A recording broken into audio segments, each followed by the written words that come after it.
गत 24 घंटे अनेक स्थान में हल्कर मध्यम धरण वर्षा रेकर्ड करा सहित सर्वाधिक वर्षा रेकर्ड करा मालकानगिरी जिले में 90 मिलीमीटर रे। आगामी 5-7 दिन पर हल्कर मध्यम धरण वर्षा लगी आगामी 24 घंटे अनेक स्थान में हल्कर मध्यम धरण वर्षा सहित गोटे कि दुईटा जगह प्रबल वर्षा होबार संभावना रही जमीक कोरापुट रायगड़ा गजपति जिले में 18 तारीख रे हल्कर मध्यम धरण वर्षा अनेक स्थान होगा सहित गजपति गंजाम रायगड़ा कंधमाल कलाहांडी कोरापुट मालकानगिरी जिले में गोटे कि दुईटा जगह प्रबल वर्षा होबार संभावना रही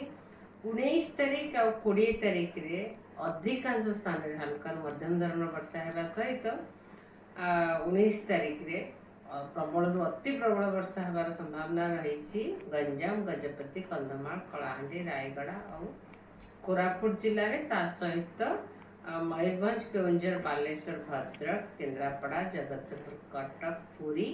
खोर्धा जाजपुर एवं मालकानगिरी नवरंगपुर रे गोटे कि दुईटा जगह प्रबल वर्षा होबार संभावना रही 20 तारीख रे प्रबल अति प्रबल वर्षा होबार संभावना रही कोरापुट मालकानगिरी और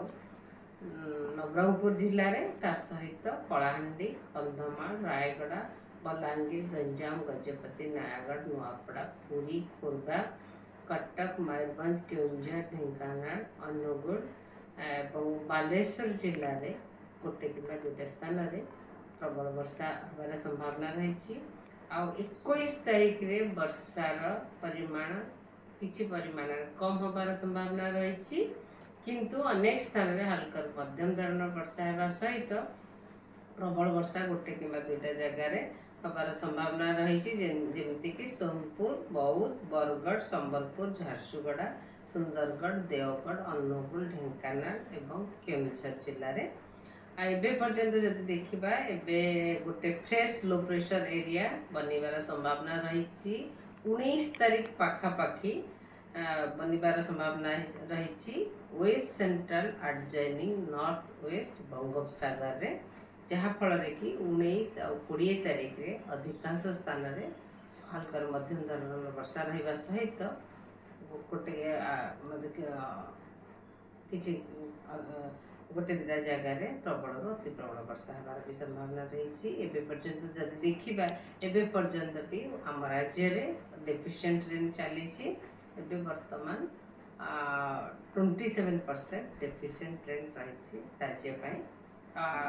राज्य में टोटाल वर्षा रेकर्ड करा 280.1 मिलीमीटर जमीक स्वाभाविक वर्षा होगा